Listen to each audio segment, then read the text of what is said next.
יברכך אדוני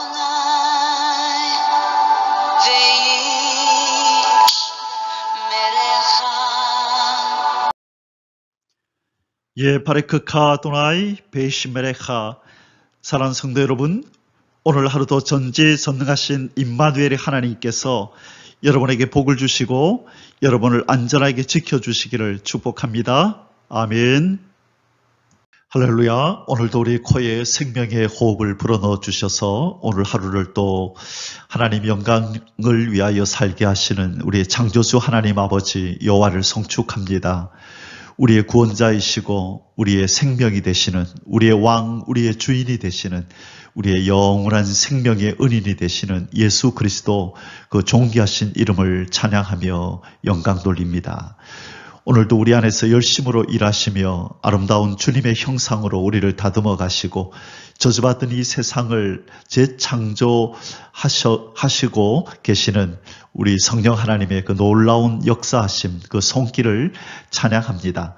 오늘 1189 성경 장별강의 297번째 시간입니다. 오늘은 열왕기상 6장 말씀을 함께 공부하도록 하겠습니다. 오늘 제목의 말씀은 솔로몬의 성전 건축 완공입니다. 자, 성전 건축을 위하여 지난장 우리 5장에서 이 모든 준비를 갖춘 솔로몬의 모습을 보았는데요. 이제 성전 건축을 위한 모든 준비를 이제 완료한 솔로몬은 드디어 성전 건축을 시작하여 7년 만에, 자, 7년 만에, 또 엄밀히 말하자면 7년 6개월 만에 이 성전을 완공하게 됩니다. 비록 이 솔로몬 성전은 그리 큰 건물은 아니었지만 위엄을 갖춘 아주 장중한 그런 건물이었습니다. 솔로몬의 정성이 아주 가득 담겨 찬란하기까지 한 그런 건물이었습니다. 오늘 본문은 이 완공된 성전의 대략적인 구조, 자, 구조가 어떻게 생겼는지, 그리고 크기는 얼마나 되는지 규모를 이렇게 다루고 있습니다. 또한 하나님께서 이 성전의 의미를 직접 솔로몬에게 일러주시는 내용도 나옵니다. 자, 이 성전이 의미하는 바가 무엇인지 하나님이 친히 솔로몬에게 말씀하시는 그 내용을 통해서 우리는 하나님의 성전된 우리의 가치, 또 성전된 우리가 하나님 앞에 어떤 의미가 있는지를 영적으로 되새겨보는 그런 귀한 시간이 될 것입니다. 자, 지금 이제 솔로몬이 왕위를 계승하고 이 하나님의 성전을 짓는 이 업적을 남기는 지금 이 단계에 왔습니다. 오늘 우리가 이제 6장을 공부할 텐데요. 이 8장까지 계속 이어지는 솔로몬의 업적 가운데 우리 6장을 보게 됩니다. 그 다음에 이제 나중에 9장에 가서는 이 솔로몬이 하나님 앞에 죄를 범하고 그리고 그의 죽음을 맞이하는 장면이 11장에서 나타나게 됩니다.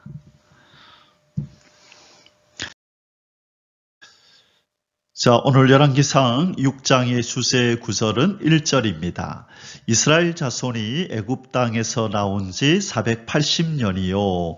솔로몬이 이스라엘이 왕이 된 지 4년 12월 곧 둘째 달에 솔로몬이 여호와를 위하여 성전 건축하기를 시작하였더라. 아멘. 자, 솔로몬은 이스라엘 백성들이 애굽 땅에서 나온 지 곧 출애굽한 지 480년이 되는 해에 성전 건축을 시작하였습니다. 자, 이렇게 몇 년 만에 뭘 하였다라고 하는 이런 연대기적 표현은 이스라엘의 역사를 이렇게 알아보는데 아주 귀중한 자료가 되기도 합니다. 즉 지금 출애굽의 연대를 정하는 기준이 되는 것이죠. 지금 신학적으로도 이스라엘 백성이 출애굽을 몇 년도에 하였는가라고 하는 것 때문에 또 서로 다른 의견들이 그렇게 분분한데, 자, 오늘 이 성경 구절에 의하면 이 출애굽이 언제 일어났는지를 우리가 계산할 수 있게 됩니다. 자, 성경은 지금 뭐라고 얘기하죠? 이 솔로몬의 통치 연대가 BC 970 931년에서 40년 동안 했잖아요. 그러면 931년까지 이게 통치 기간이었죠. 통치 기간이었는데 그가 왕위에 오른 지 4년 만에 건축을 시작했다고 했으니까 자, 971년에서 자, 971년에서 이제 4년을 이렇게 빼면, 어림잡아 한 966년으로 이렇게 계산을 합니다. 원래 1년이 차이가 있는데 왔다 갔다 하고요. 몇 달 사이로. 자, 그래서 966년에 성전 건축을 시작한 것이죠. 자, 그리고 나서 여기서, 480년 전이라 그랬으니까, 여기서 이제 480년을 더해 보면 뒤로 돌아가면 이 출애굽의 역사가 나오는 거죠. 그죠? 그래서 480년을 이렇게 더해 보니까 6, 자, 그 다음에 4, 그 다음에 14가 되겠네요. 그래서 BC 1446년에 출애굽이 일어났다라고 그렇게 신학자들은 이렇게 보는 것입니다. 자, 이스라엘의 역사에 있어서 이 하나님의 이 성전이 건축된다고 하는 것은 아주 큰 의미가 있는데요. 그 부분은 우리 본문에 들어가서 1절을 다룰 때 다시 한번 이 부분을 좀 언급을 좀 하도록 하겠습니다.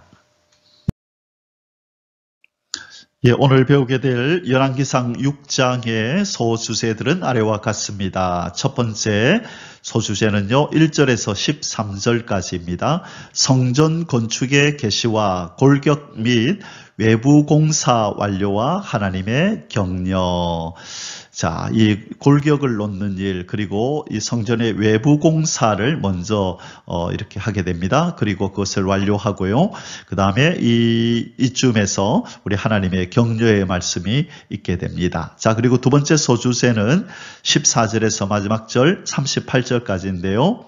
솔로몬의 성전 내장 공사와 성전 건축의 완료. 자, 외부 공사를 먼저 한 후에 그 다음에 내장 공사를 이렇게 하게 되겠죠. 당연히. 자, 그래서 오늘은 이 솔로몬의 성전이 건축되는 이 과정을 살펴보고 이에 대하여 하나님의 또 뭐라고 하나님께서 격려의 말씀을 하시는지 이 내용도 함께 살펴보도록 하겠습니다.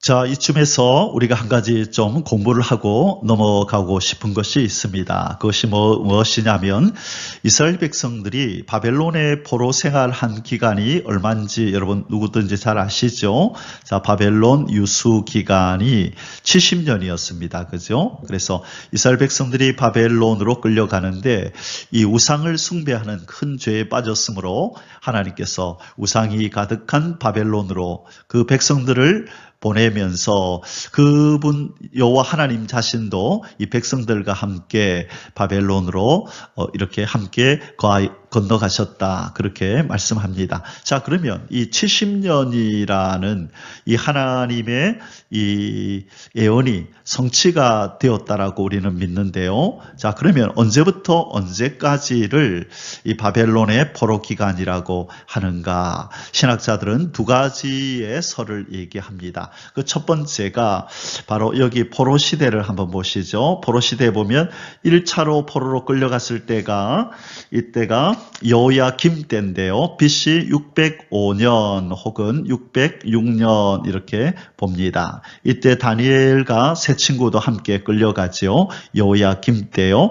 자, 그래서 605년 혹은 606년이라고 보는데 1차로 끌려갔다가 그리고 포로로 끌려갈 때가 1차, 2차, 3차로 끌려가고 우리가 알다시피 돌아올 때도 1차, 2차, 3차로 돌아오잖아요. 그래서 1차로 끌려갔을 때부터 1차로 돌아올 때까지 이때를 538년 혹은 7년으로 보거든요. 그래서 606년에 끌려갔다가 37년에 돌아온 1차로 돌아온 이 기간이 바로 건 한 70년이 되죠. 그래서 이렇게 보는 견해가 있고, 아니다, 이스라엘이 멸망한 것은 이 성전이 마지막으로 파괴되었을 그때 586년 이 3차로 이제 이스라엘이 완전히 멸망하고 이 성전이 파괴된 이때다.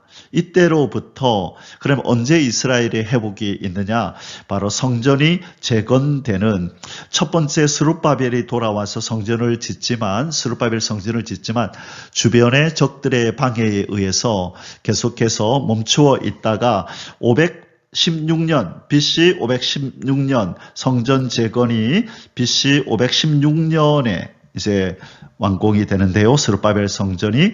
그래서 자, 이때로 보는 거죠. 586년에 성전이 파괴되고 BC 516년에 성전이 재건되는데 이것을 계산해 보면 70년이 된다는 거예요. 자, 그래서 이 70년을 1차 포로 때부터 1차 귀환으로 볼 것이냐, 성전이 파괴된 586년부터 스룹바벨 성전이 완공된 516년 이 성전의 파괴와 성전의 재건으로 볼 거냐라고 하는 이 두 가지 설이 있습니다. 그래서 이 많은 신학자들이 바로 성전을 중심해서 우리 하나님의 통치가 성전을 중심해서 하나님의 임재가 그 안에 거하셨잖아요. 그래서 이스라엘의 진정한 멸망은 성전이 파괴되고 하나님의 영광이 떠난 그 시점부터 또 스룹바벨 성전이 완공이 되고 하나님의 임재가 다시 돌아와서 이스라엘 백성 가운데 온전히 거하는 그 시점을 그것을 그 사건을 시점으로 하여 기준으로 하여서 성전 파괴와 성전 재건 이 시기를 바로 바벨론의 포로 70년이라 그렇게 보는 견해가 있는데, 많은 어떤 신학자들이 바로 이 성전을 중심한 70년설을 더 옹호를 합니다. 그러나 공부를 하는 우리들은 이 두 가지 설이 있다는 것 정도는 알고 있으면 도움이 될 것 같습니다. 자, 그러면 이제 본론으로 들어가서 첫 번째 소주제를 공부하도록 하겠습니다. 성전 건축의 개시와 골격 및 외부 공사 완료와 하나님의 격려 1절에서 13절까지입니다. 1번 출애굽 제480년 즉위 제4년 10월에 솔로몬이 성전 건축을 개시함 1절입니다. 이스라엘 자손이 애굽 땅에서 나온 지 480년이요. 솔로몬이 이스라엘이 왕이 된 지 4년 곧 12월 곧 둘째 달에 솔로몬이 여호와를 위하여 성전 건축하기를 시작하였더라. 아멘. 자, 앞서서 우리는 이 1절 말씀을 통하여서 출애굽의 역사가 BC 1446년에 일어났다는 것과 그리고 바벨론의 포로 기간이 70년이라는 것의 기준이 솔로몬의 성전이 파괴되는 BC 586년부터 시작해서 그리고 성전이 완공되는 나중에 스룹바벨 성전이 완공되는 516년 요 기간을 계산하여 70년이 되는 것이다 라고 우리가 말씀을 나눴습니다. 자, 그러면 이번에는 이 하나님 앞에서 이 솔로몬의 성전이 이렇게 세워진다는 것이 무슨 의미가 있는가, 이 성전의 의미에 대해서 우리가 잠시 한번 생각해 보시겠습니다.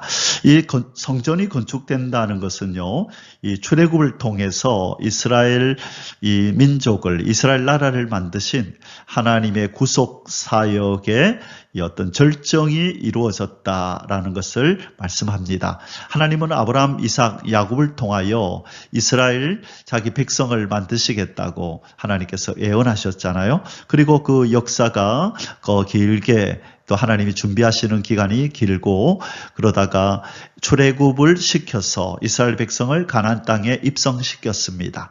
그리고 나서 이제 드디어 성전이 완공이 됨으로 말미암아 하나님이 이스라엘 백성 가운데 하나님이 왕으로 등극하시는, 이스라엘 나라의 진정한 왕으로 등극하시는 것을 의미하는 것입니다. 이스라엘의 참된 왕은 하나님이다. 비록 솔로몬이 인간 왕으로 지금 통치하고 있지만은, 그러나 성전이 완공됨으로 하나님이 진정한 이스라엘의 왕이라고 하는 것을 이렇게 알려주는 것입니다. 자, 이 사건은 궁극적으로는 예수 그리스도께서 이 구속을 통해서 친히 성전이 되시고 또 교회의 머리가 되시고, 또한 그의 피로 말미암아 구원한 자기의 백성을 이 죄로부터 출애굽시켜서 구원한 자기 백성을 성전을 삼으시고 그 안에 거하시는 것으로 이 하나님의 성전 건축의 역사가 완성이 되는 거죠. 그래서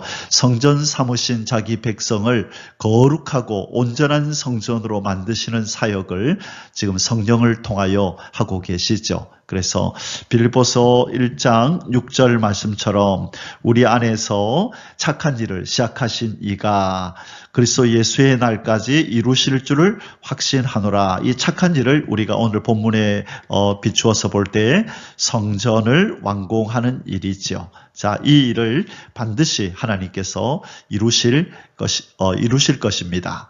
우리 열심으로 일하시는 우리 하나님의 그 역사하심을 찬양합니다. 할렐루야. 아멘.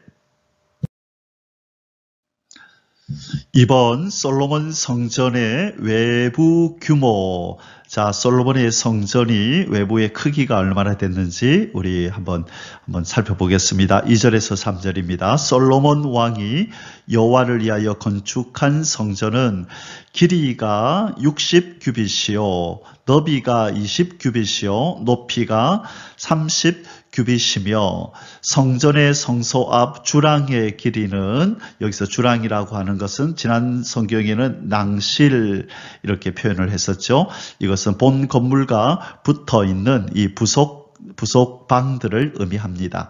성전의 너비와 같이 20규빗이요 그 너비는 성전 앞에서부터 10규빗이며, 자, 우리가 이 규빗을 계산할 때요, 규빗을 계산할 때 정확하게는 446.5cm로 이렇게 보는데요. 우리가 대략 해서 50cm로 계산을 해서 한번 우리 크기를 대략 한번 짐작해 볼까요? 자, 길이가 60규빗이니까 65, 30 그러면 30m가 되겠네요. 자, 이 길이가 쭉 이렇게 보면 길이가 30m 대략, 그 다음에 너비가 20이니까 2, 5, 10m 정도 되겠네요. 10m 정도. 자, 그 다음에 10m 정도 되고요. 그 다음에 높이가 3이니까 자, 3, 5, 15 그러면 높이가 15m 정도 되겠네요. 높이는 15m 정도. 자, 높이는 꽤 높다, 그죠? 자, 그러나 이 길이와 넓이는 그렇게 넓지가 않네요. 자, 그러면은 우리 솔로몬 성전의 크기가 그리 크지 않다라고 제가 말씀드렸잖아요. 그러면 우리가 참고로 우리가 출애굽기에서 배웠던 이 성막 있었잖아요. 성막의 너비는 얼마나 되는가?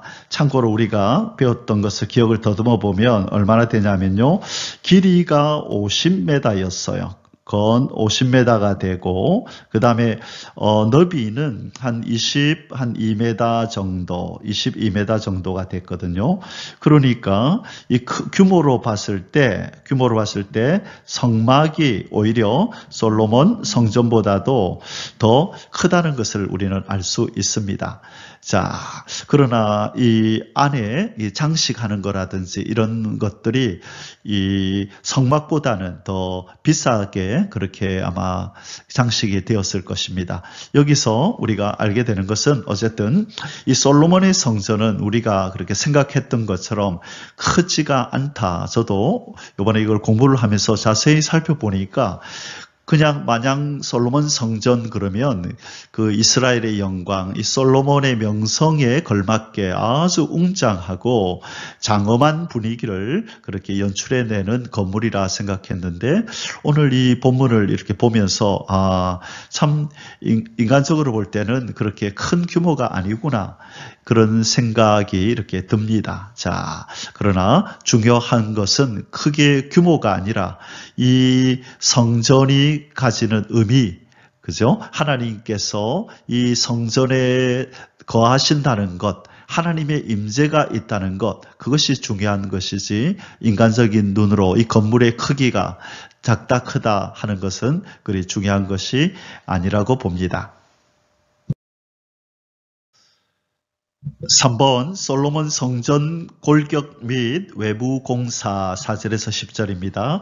자, 앞서 말씀드린 것처럼 이 솔로몬의 성전이 우리가 생각했던 것보다도 아주 적다는 것을 우리는 살펴보았습니다. 자, 그것은 이유가 무엇이냐면요. 이 솔로몬의 성전은 이 모든 백성이 함께 모여서 예배를 드리는 곳이 아니라 이 제사장들만 출입할 수 있는 그런 곳이었기 때문에 그렇게 크게 짓지 아니하였다라는 것입니다.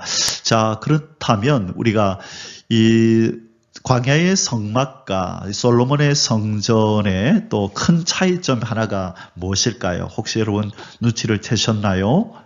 예, 바로 성막은 하나님께서 이 모세에게 보여주시고 그 치수까지 정확하게 알려주셨잖아요. 그런데 이 솔로몬 성전을 짓는 일에 있어서는 하나님께서 그 과정을 밟지 않으셨습니다. 그래서 하나님께서 명령하셔서 이렇게 높이와 넓이와 또 안에 어떻게 지어라 이렇게 지어라 하는 것을 말씀하지 않으셨습니다. 그래서 아마 솔로몬은 이 조상들이 광야에서 지었던 그 성막을 근거로 해서 아마 이 솔로몬 성전을 지은 것이 아닌가 그렇게 여겨집니다. 자, 그러면 이제 솔로몬 성전의 골격 및 외부 공사 내용을 살펴봅니다. 성전을 위하여 창틀 있는 붙박이 창문을 내고, 자, 성전을 위하여 창틀 있는 붙박이 창문을 내고, 성막에서는, 광야의 성막에서는 창문이 없었다, 그죠? 유일한 빛이 그 금초대였었는데, 여기에서는 붙박이 창문을 냈네요. 또 성전의 벽, 곧 성소와 지성소의 벽에 연접하여 돌아가며 다락들을 건축하되 다락마다 돌아가며 골방들을 만들었으니 하층 다락의 너비는 5규빗이요 중층 다락의 너비는 6규빗이요 셋째층 다락의 너비는 7규빗이라 성전의 벽 바깥으로 돌아가며 턱을 내어 골방 들보들로 성전의 벽에 박히지 아니하게 하였으며 이 성전은 건축할 때에 돌을 그 뜨는 곳에서 다듬고 가져다가 건축하였으므로 건축하는 동안에 성전 속에서는 방망이나 도끼나 모든 철 연장 소리가 들리지 아니하였으며 중층 골방의 문은 성전 오른쪽에 있는데 나사 모양 층계로 말미암아 하층에서 중층에 오르고 중층에서 셋째 층에 오르게 하였더라. 아멘.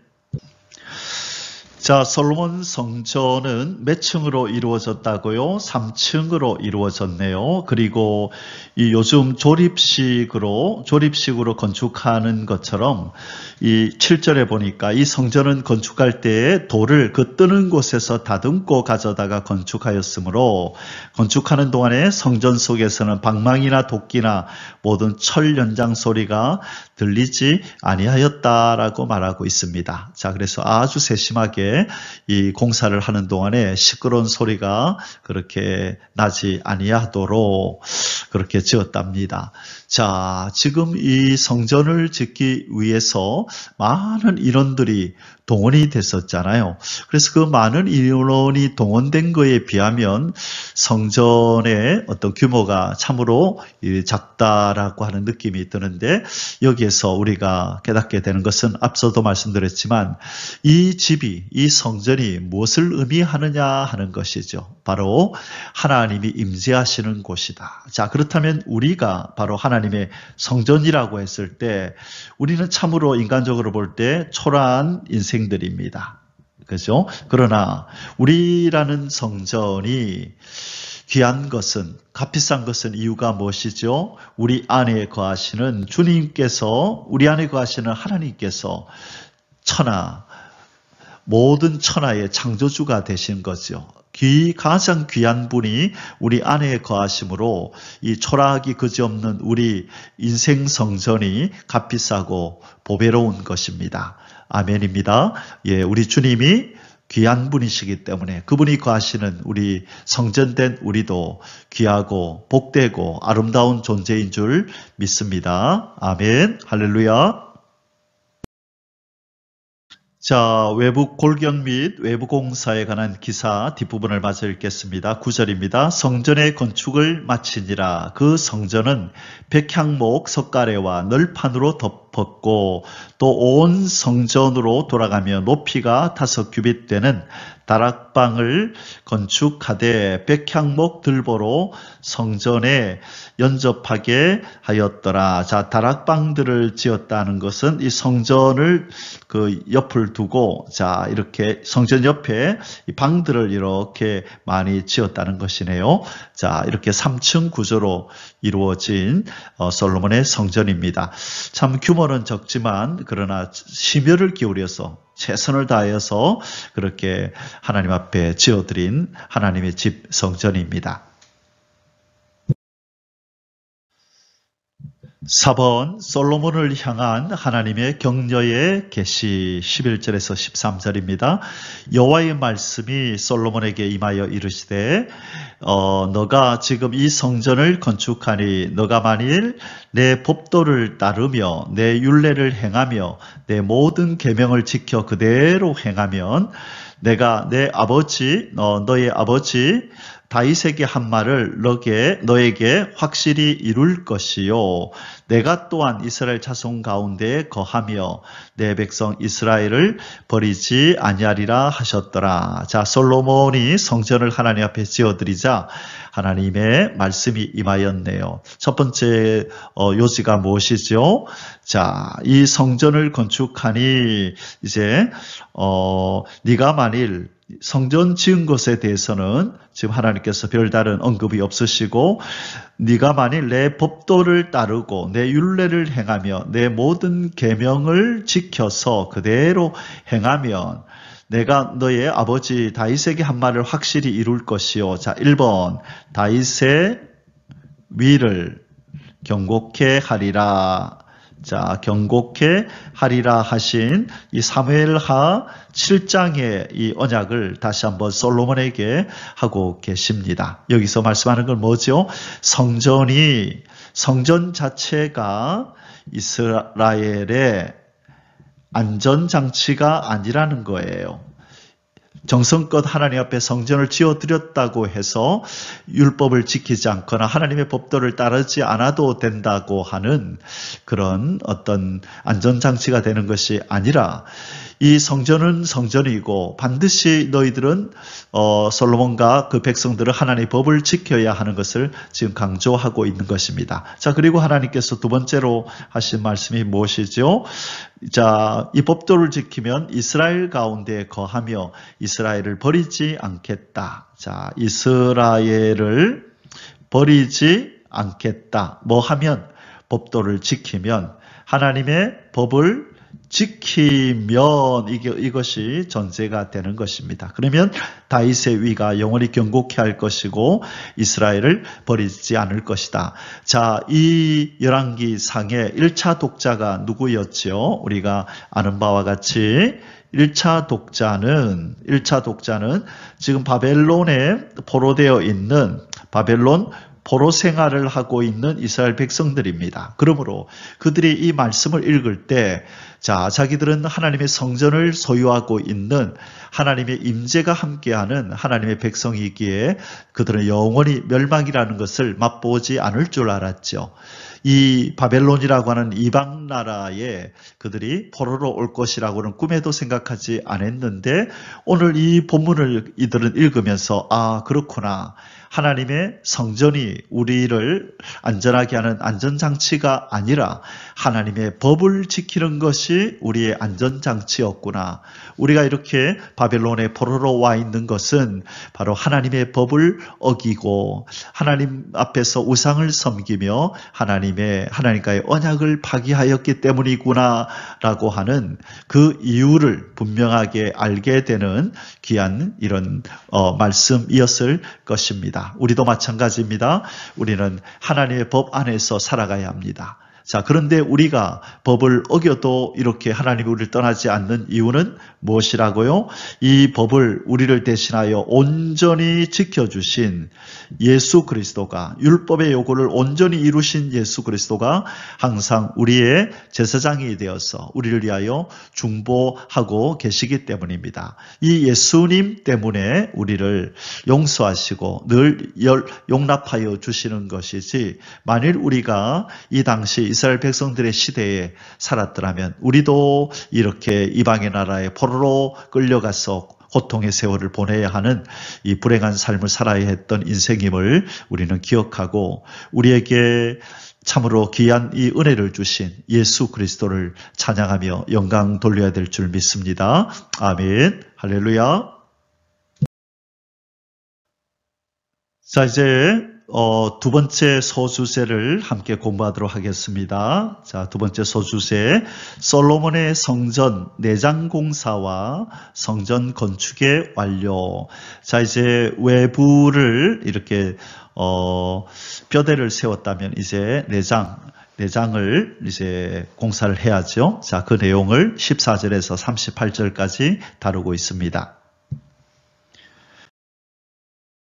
1번, 골격 및 외부 공사를 마치고 내부 공사를 시작함. 14절입니다. 솔로몬이 성전 건축하기를 마치고, 자, 여기서 건축을 마쳤다는 말은 안까지 다 했다는 것이 아니라 외부 골격 공사를 다 마쳤다는 것이죠. 자, 골격보다는 무엇이 중요하죠?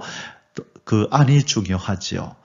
이 외모보다는 우리 하나님은 뭘 보신다? 외모를 보시는 것이 아니라 중심을 보신다. 그 안을 보시는 거지요. 그래서 우리도 마찬가지로 앞서 말씀드렸듯이 우리 자신은 초라하고 보잘것없지만 우리 안에 거하시는 예수 그리스도, 이 보배 같은 예수님 때문에 우리의 가치가 올라가는 것이고 우리의 가치가 매겨지는 것인 줄 믿습니다. 아멘. 2번, 솔로몬 성전의 내장 공사, 내벽과 바닥, 15절에서 22절, 백향목 널판으로 성전의 안벽, 곧 성전 마루에서 천장까지의 벽에 입히고, 또 잣나무 널판으로 성전 마루를 놓고, 자, 성전 안에 이 벽과 천장은 백향목으로, 이 백향목은 이 두로왕 히람이 이렇게 원조해 준 것이다. 그죠? 그리고 바닥은 무엇으로 깔았다고요? 잣나무로 마루를 놓았네. 바닥은, 장판은 잣나무로 하고 벽지는 이 백향목으로 하였다라는 뜻입니다. 또 성전 뒤쪽에서부터 20규빗 되는 곳에 마루에서 천장까지 백향목 널판으로 가로막아 성전의 내소, 곧 지성소를 만들었으며, 자, 성소와 지성소를 가로막는 그 벽면도 바로 백향목 널판으로 하였다라고 합니다. 내소 앞에 있는, 이 내소는 지성소입니다. 내소 앞에 있는 외소, 곧 성소의 길이가 40규빗이며 성전 안에 입힌 백향목에는 밭과 핀 꽃을 아로새겼고 모두 백향목이라 돌이 보이지 아니하며 여호와의 언약궤를 두기 위하여 성전 안에 내소를 마련하였는데, 자, 지성소의 용도에 대해서 말씀하네요. 언약궤를 두기 위한 곳이다. 그 내소의 안은 길이가 20규빗이요 너비가 20규빗이요 높이가 20규빗이라 정금으로 입혔고 백향목, 제단에도 입혔더라. 자, 여러분 규빗을 계산하는 것 아시죠? 46.5cm. 대략적으로 하시기를 원하시면 한 50cm라 생각하시고 곱하기를 하시면 규모가 나옵니다.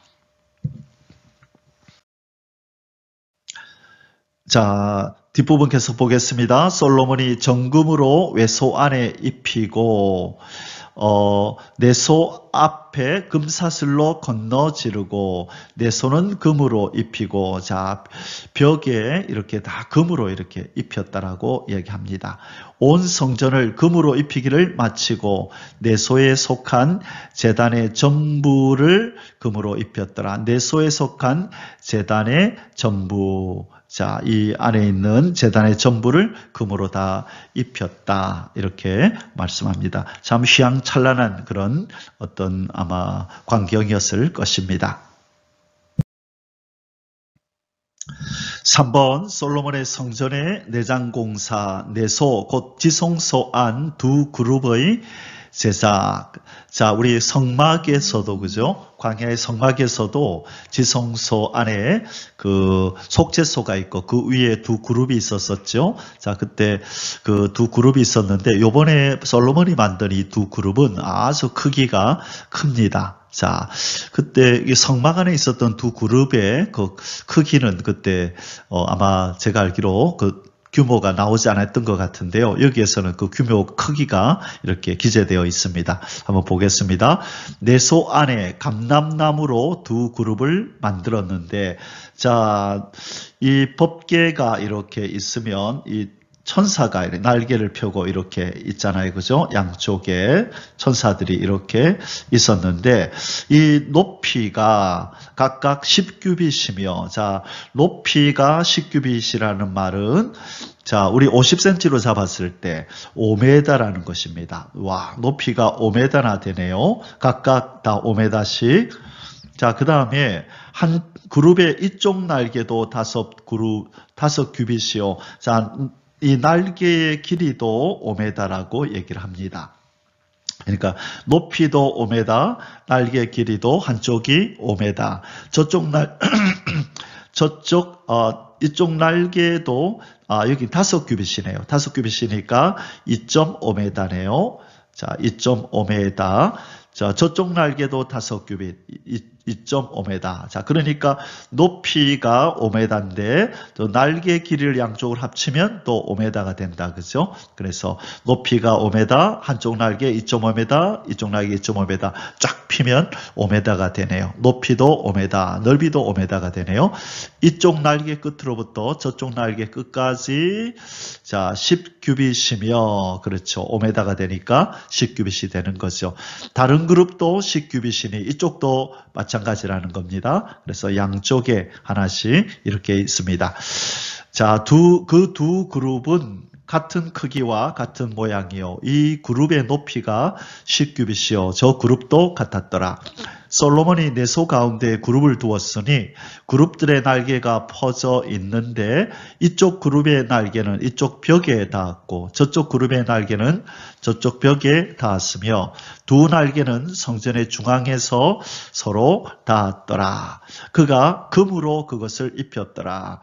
뭐로 만들고? 먼저 감람나무로 만들고 골격을 감람나무로 만든 다음에 거기에다가 금을 입히는 방식으로 그룹을 만들었네요. 제가 이 성경 구절을 다 읽고 난 후에 이후에 저기 솔로몬 성전의 그 어떤 외모와 또 이 규모와 그리고 또 안에 있는 이 금으로 장식된 내부의 모습들을 상상해서 그려놓은 사진들을 제가 아주 실감나는 사진들을 좀 몇 장 덧붙여 놓겠습니다. 그것을 보시면 우리가 솔로몬의 성전이 모양이 어떠했었을까, 얼마나 웅장했을까라고 하는 것을 좀 짐작하실 수 있을 것입니다. 참고하시기를 바랍니다.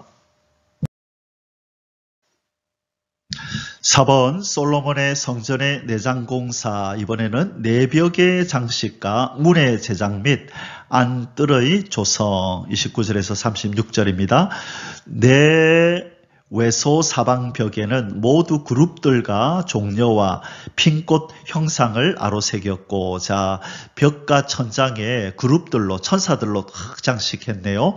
그것은 요한계시록 4장과 5장에 보면 하나님께서 하늘 보좌에 계시는데 이 네 그룹과 천군 천사들에 의해서 둘러싸여 있는 그 모습을 우리에게 연상시켜 줍니다. 자, 그리고 또 어떤 것을 연상시켜 주시죠? 자, 보좌의 모습을 연상시켜 줄 뿐만 아니라 에덴 동산에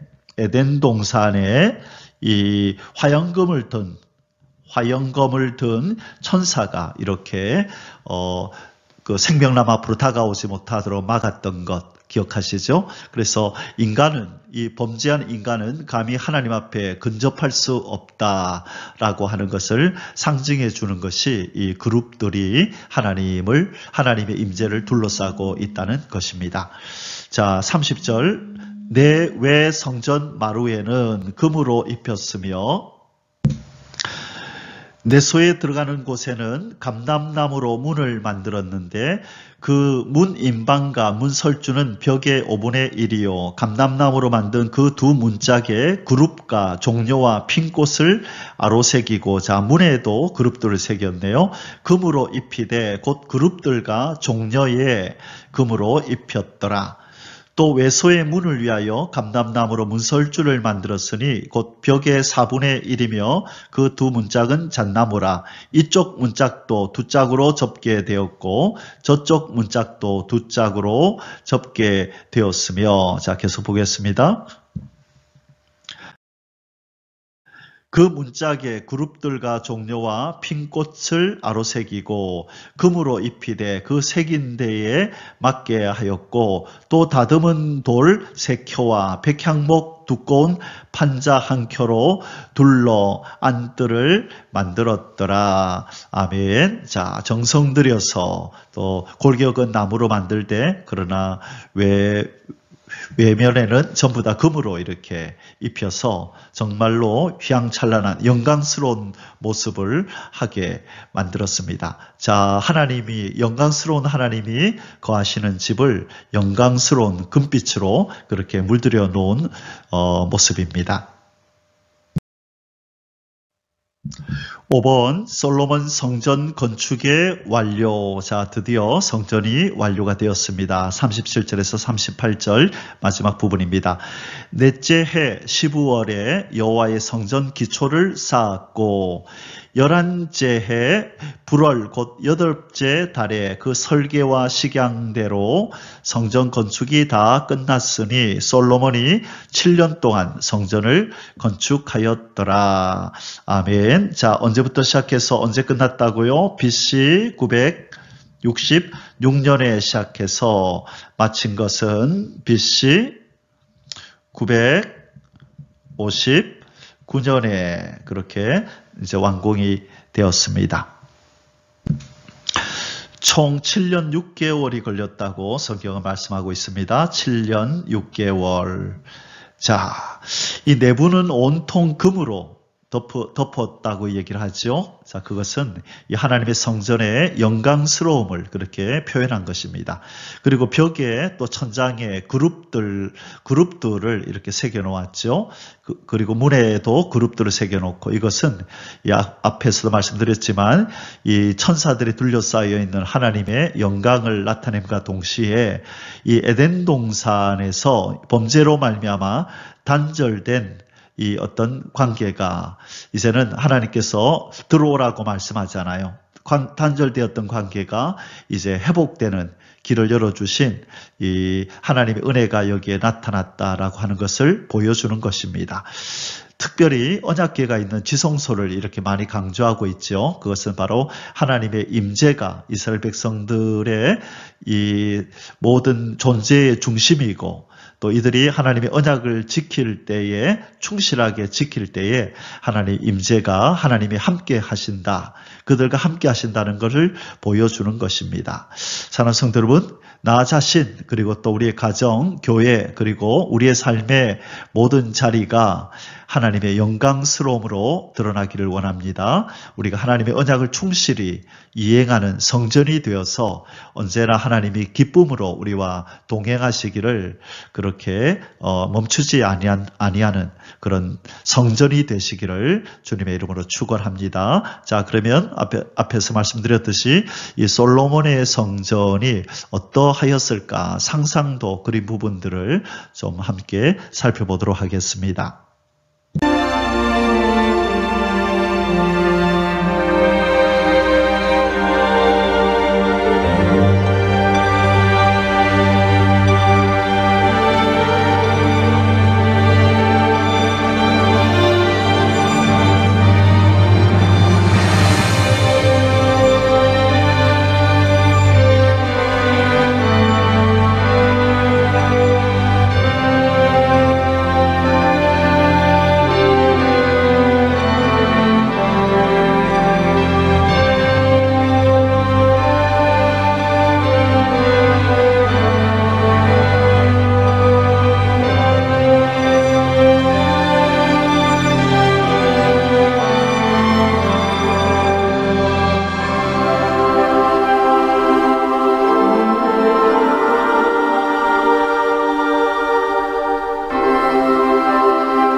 사랑하는 성도 여러분, 이제 열왕기상 6장의 결론을 맺도록 하겠습니다. 오늘 결론의 말씀은 하나님과의 만남을 위한 솔로몬의 성전, 그리고 하나님과의 만남을 위한 성전이신 예수 그리스도라는 제목입니다. 자, 오늘 솔로몬이 성전을 완공하는 모습이 나왔죠.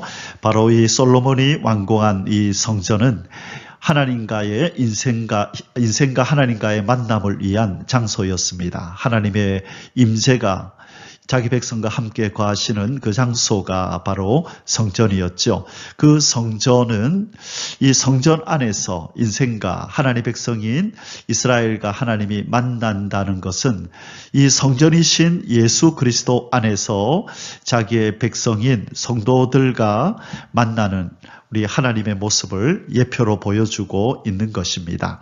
자, 요한복음 2장에 보면요. 요한복음 2장에서 예수님과 유대인들 간에 이런 대화가 있습니다. 이에 유대인들이 대답하여 예수께 말하기를 내가 이런 일을 행하니 무슨 표적을 우리에게 보이겠느냐. 예수께서 대답하여 이르시되 너희가 이 성전을 헐라 내가 사흘 동안에 일으키리라. 유대인들이 이르되 이 성전은 46년 동안의 지었건을 너가 3일 동안에 일으키겠느냐 하더라. 자, 우리 대화를 잘 아시죠? 유대인들은 눈에 보이는 그런 물질적인 바로 그 성전, 헤롯 성전을 지금 의미하는 것이고 그것을 가리켜 얘기하는 것이고 예수님은 그 성전인 자기 몸을 가리킴이라 그 21절이잖아요. 그러나 예수는 성전된 자기 육체를 가리켜 말씀하신 것이라. 자, 여기에서 예수님은 자기의 육체가 바로 성전이다라고 이렇게 표현하고 있는 것입니다. 그러므로 솔로몬이 하나님의 성전을 지었다고 하는 것은 하나님과의 만남을 위한 장소이듯이 우리 예수 그리스도가 바로 하나님과 우리 인생과의 성전이 되는 것입니다. 그래서 누구든지 예수 그리스도를 그 심령에 모신 자는 바로 하나님과의 만남의 장소인 성전이 그 심령 속으로 들어오는 것과 마찬가지입니다. 그래서 하나님이 이 성전에서 자기 백성과 만났듯이 하나님이 바로 성전인 예수 그리스도 안에서 자기 백성을 만난다는 것을 말씀해 주시는 것입니다. 자, 이 부분을 조금만 더 살펴보겠습니다.